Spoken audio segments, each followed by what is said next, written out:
Hello everyone! Welcome back to my channel. I'm Porifera Sponge, but you can call me Susie Sponge.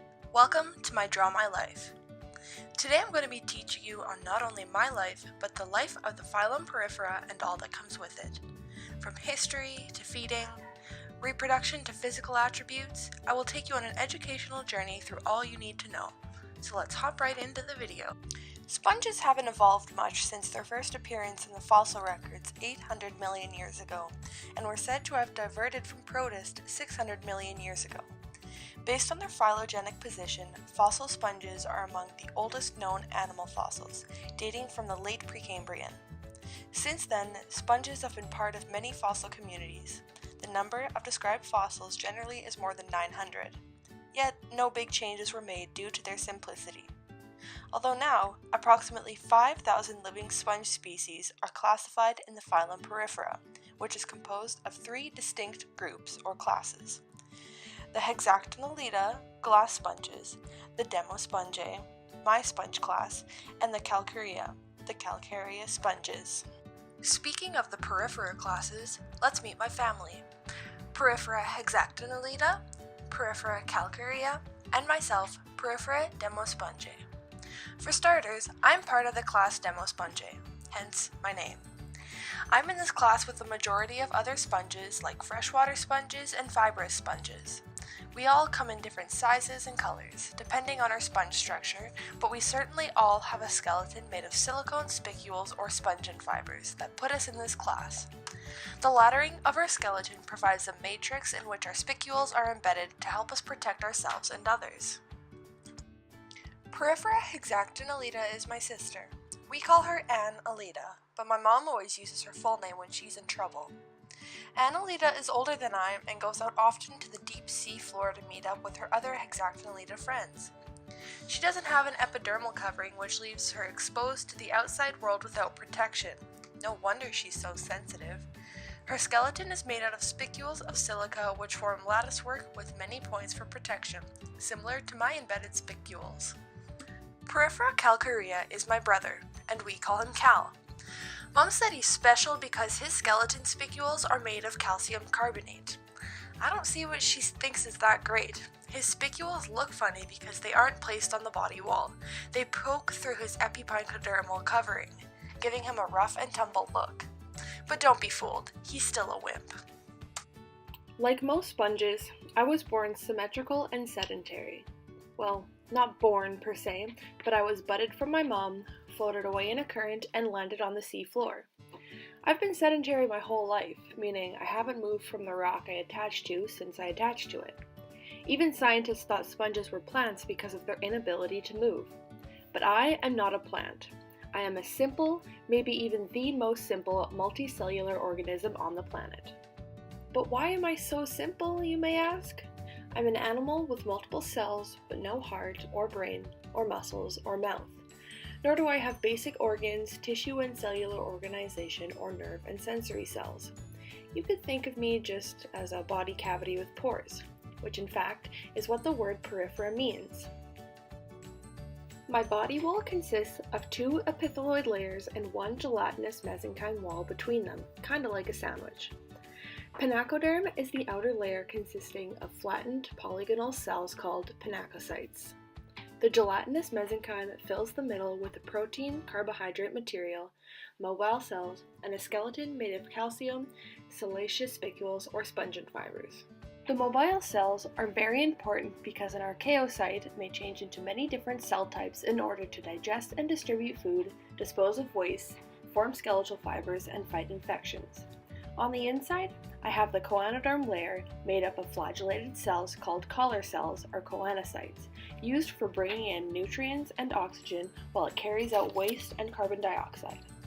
Within the guidelines and makeup of the cell wall, sponges have three recognized body structures, the first being asconoid. This structure is the primary structure of most sponges, having a regular tube shape and a larger body cavity called a spongicle.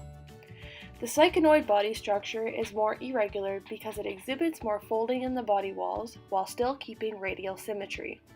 The pores, also called osteas, of this body structure lead to choanocyte-lined canals instead of into a large body cavity like the asconoid structure.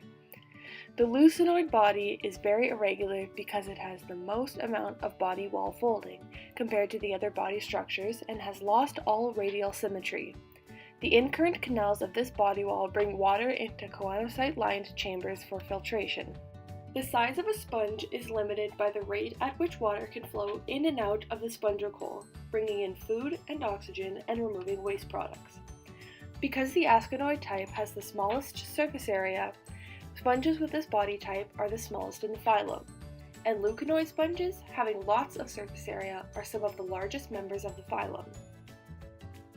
But having a sponge body is pretty great if you ask me. One time, when I was chilling with my friend Porifera, there was a super strong current that knocked her off our rock. On her way past, she busted off one of my arms. It didn't hurt much. Actually, didn't hurt at all considering I have no sensory or nerve cells, but I was left without an appendage. I mourned over it for a few days until I noticed the tissue starting to regenerate.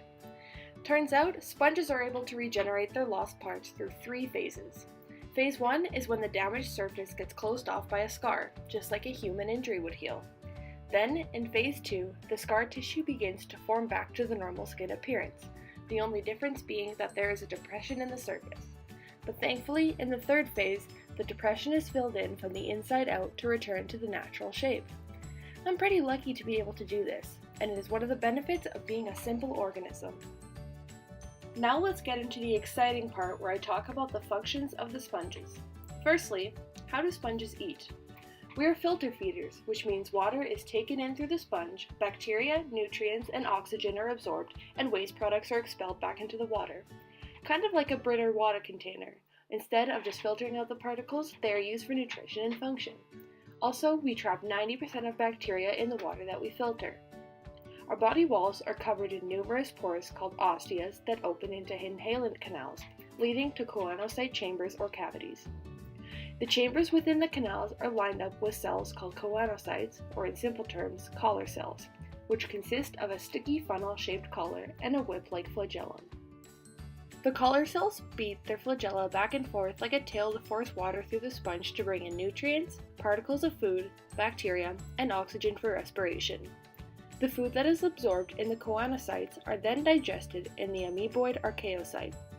Finally, once the water has been filtered, the waste products are carried through the current from a choanocyte chamber to the exhalant canals and out through the large opening called the osculum.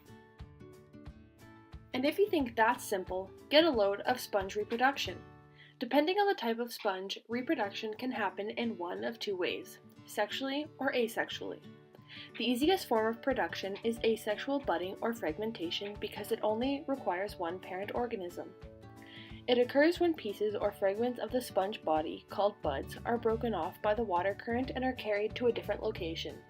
There, they attach themselves to the ocean floor and begin developing into adult sponges. Some sponges that reproduce this way can also produce gemmules, which are packets of several various cell types in a protective covering. Now come to think of it, when a piece of me broke off on that fatal night when my friend floated away, did my arm attach to the ocean floor as a new baby sponge? Am I a mother? Sponges that reproduce sexually are hermaphroditic and produce egg and sperm at different times in their lives. In one mating situation, a sponge could play male, and then in the next mating situation, the sponge could just as well be female. Sperm and eggs form from choanocytes and archaeocytes, the mobile cells. When a sponge sperm is created, it is concentrated so much and sent out of the excurrent opening so densely that the sponge appears to be smoking. After the sperm are released, they are captured by female sponges of the same species. Inside the female, the sperm are transported to the eggs by special cells called archaeocytes, and fertilization occurs in the mesenchyme. Some sponges release their larvae and they use their cilia to propel themselves through the water, whereas other sponges retain their larvae for some time. Eventually, all larvae get released and settle down onto the ocean floor to develop into adult sponges. As you can see, sponges may be simple creatures, but our abilities go way beyond the human eye. We are basic, but hold so many secrets and attributes that are just as special as anyone else's. I hope this video gave you a little more insight on the phylum Porifera, who we are, and how we function. Don't forget to give this video a big thumbs up and subscribe to Susie Sponge TV.